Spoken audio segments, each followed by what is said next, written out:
And let's see.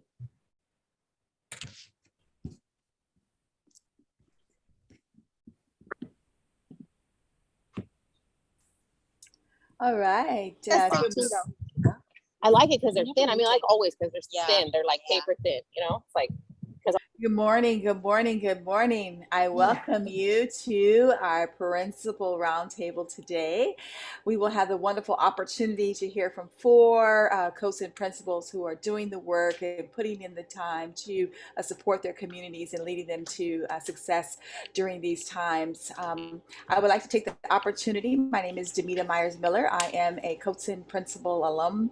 I've had the opportunity to have Cotsen at my school for 2 rounds, and it's always a wonderful opportunity to support professional development and lead my school to success. But it's not about me today. It is about hearing from our distinguished panel. So I would like to introduce to you Dr. Greg Herrera. He is a elementary principal from Rowland Unified. Dr. Jane Nichols. She is from Monrovia Unified School District.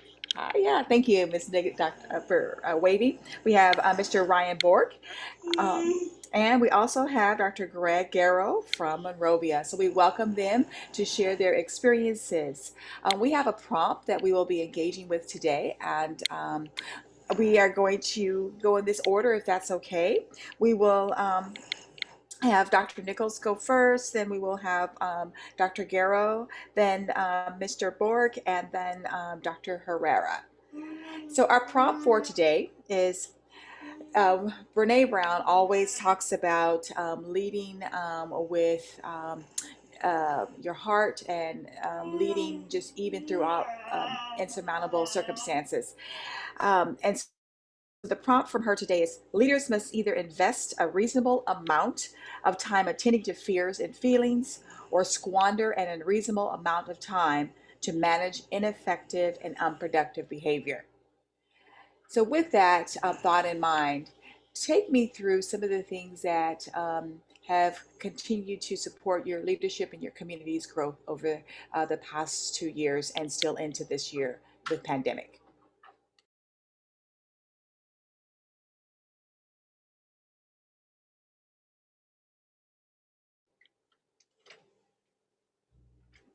Technical difficulties. Sorry about that, everyone.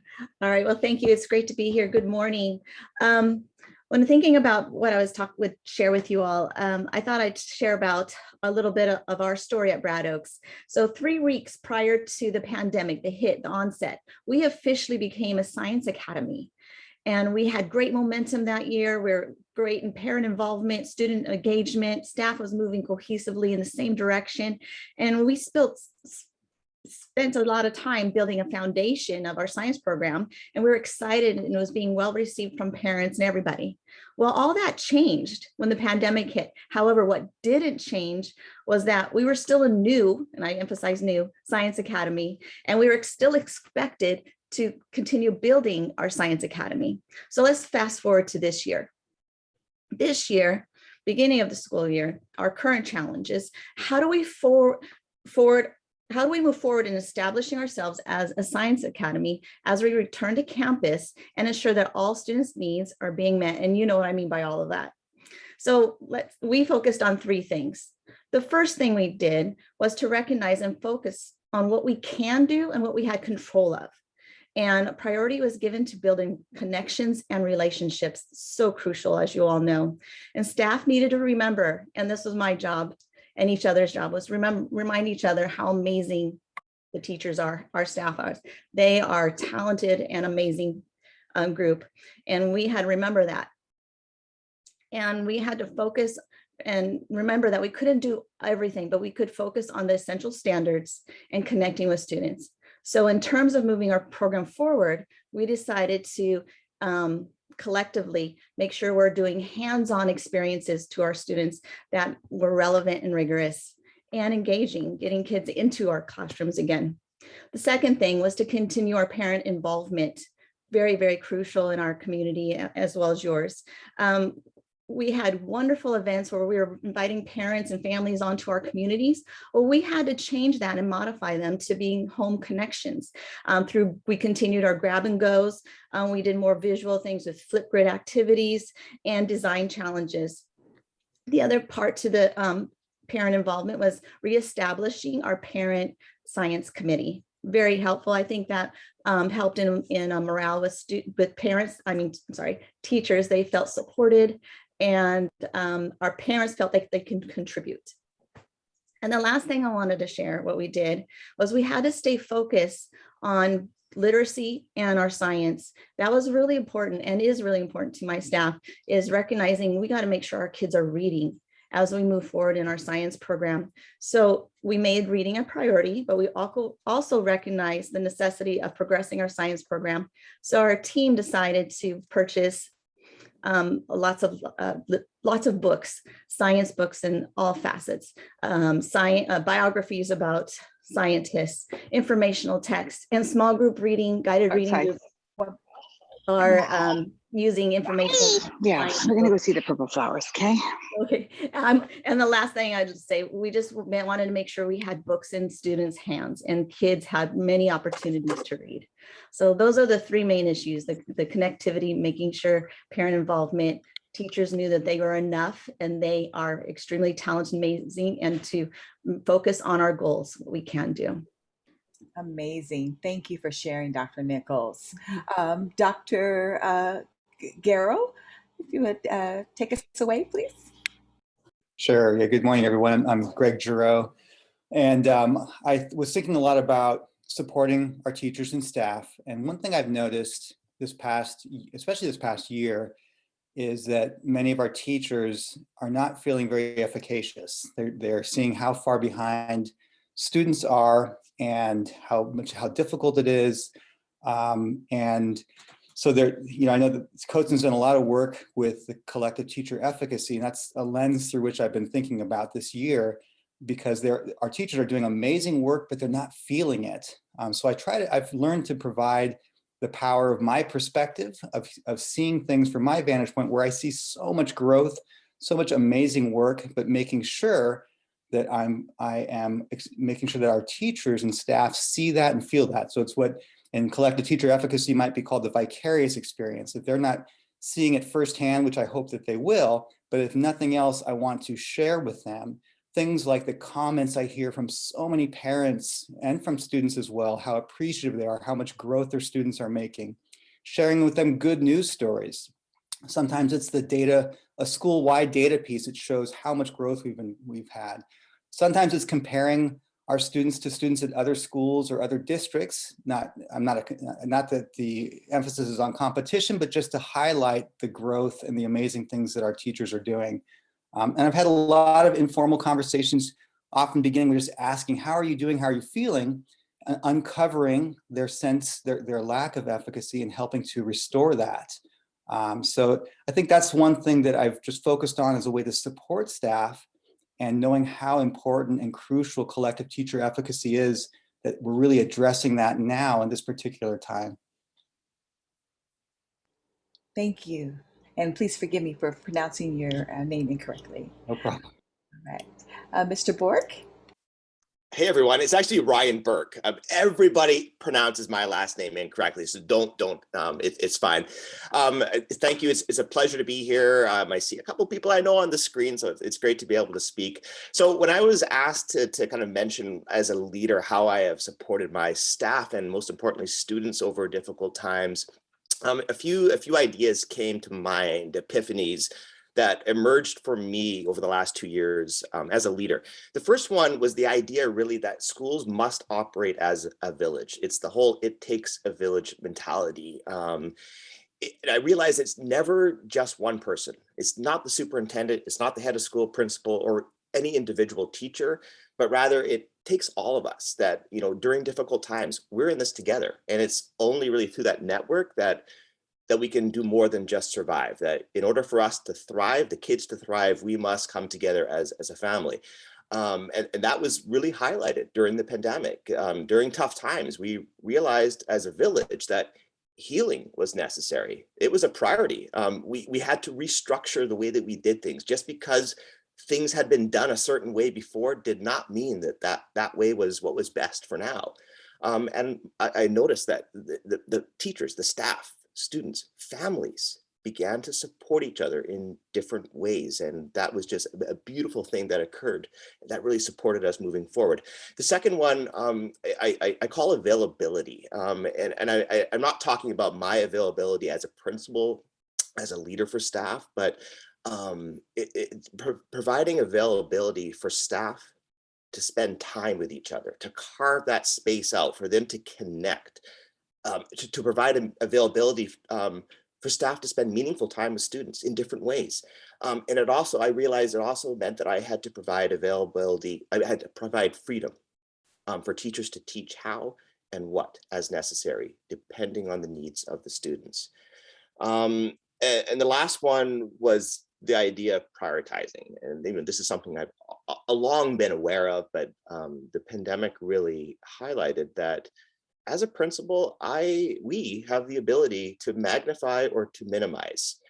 And I go into each day now looking at each day as a day in the life of a school, almost like it's a dreaded staff meeting agenda, right? And I ask myself, what items from this day can be removed? What items can be minimized from the teachers' plates? What is worthy of highlighting? Do I choose to magnify some of the accomplishments, which is always a great thing to do, or are there urgent issues that I can prioritize? But I think the idea during difficult times, in the best interest of students, of minimizing, importantly, minimizing the background noise and the distractions that often prevent teachers from doing their very best job of teaching. So those are just three things that I have tried to highlight over the course of the last 2 years. Thank you. Thank you. Dr. Herrera?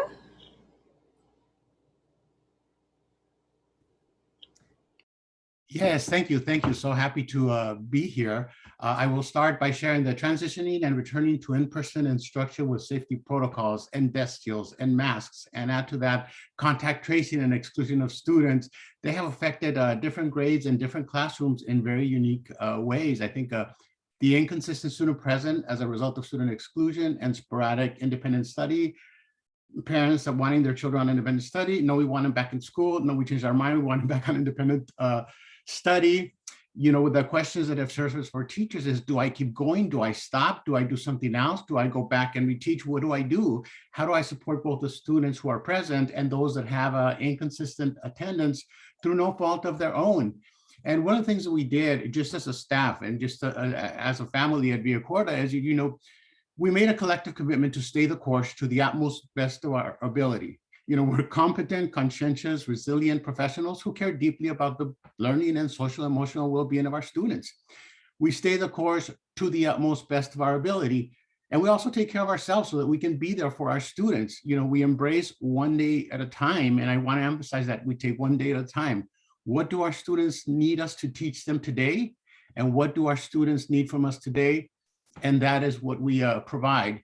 One of the mindset shifts that we did is going from what do we need to teach our students to what do our students need us to teach them today.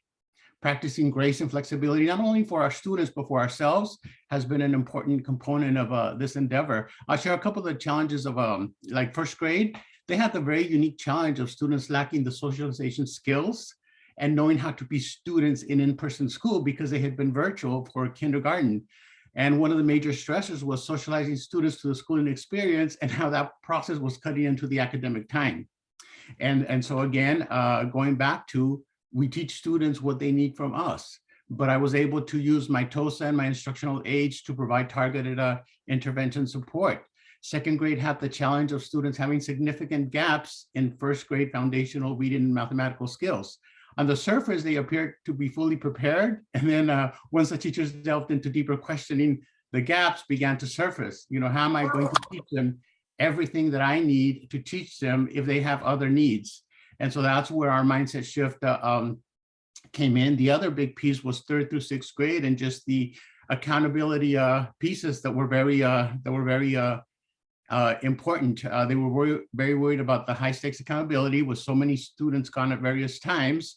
And one of the supports that we were able to provide is weekly meeting with our instructional coaches to specifically unpack the interims and modeling and co-teaching math lessons designed to meet the demands of the academic standards. And again, just anchoring ourselves in our collective commitment. We stay the course to the utmost best of our ability. We're competent, consensus, resilient teachers. We ask ourselves consistently, what do our students need us to teach them today? What do our students need from us today? That's what we provide. It takes creativity, innovation, and out-of-the-box thinking. Is it easy? No. Is it worthwhile? Are our students worthwhile? Absolutely. Thank you. That was a nice end to that, Dr. Herrera. You said, is it easy? No, but are students worthwhile? Yes.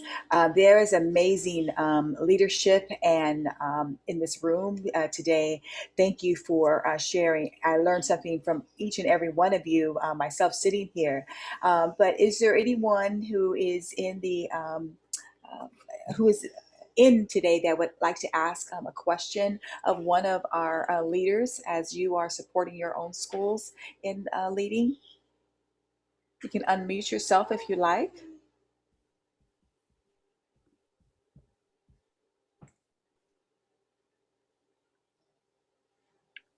All right. Well, I do have one question. I'm sorry. Oh, great. So one Thank of the you. things I think that, George mentioned was just bringing in a lot of the, I think we all got this, right? Even third graders, really, if you've done the math, they've been in school less than they've been out of school, right? In terms of the amount of years. And what do you do in those cases? I mean, I know we all say they all need ways to get along together again, bringing back humanity, kind of losing a little bit of, I guess I don't want to say the word, but just, starting to get along with each other. What resources do you use? So I can share that one of the things that we have implemented school-wide, including at our staff meetings, is we do a daily morning check-in and a check-out whole class. How are you feeling today? Welcome back. We missed you the last 4 days. What are you feeling today? We have learned so much about students and also about ourselves. We do that as a staff. Said, how are we feeling today?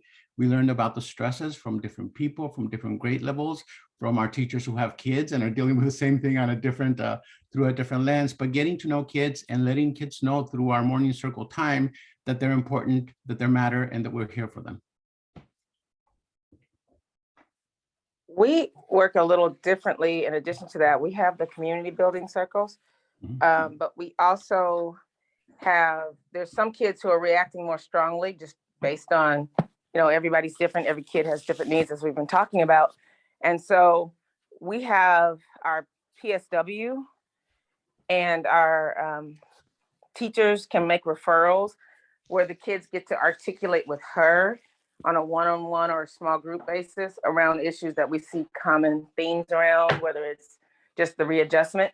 It's not punitive, it's more of restorative practices. And she went to a training, and part of what they said was, not only is there that social emotional adjustment, but actually making kids have time to not only get out their feelings, but actually make projects around the things that they're doing or feeling so that they can share it with others, maybe a lower grade. And so it's become more of a community-based project that the kids create to help emote all that they're thinking about this year, because it's been a different kind of year, coming back and changes every 2 or 3 weeks.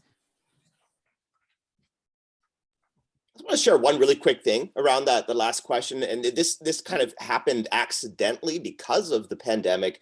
At my school, because lunch was so challenging, we couldn't have kids together in the cafeteria.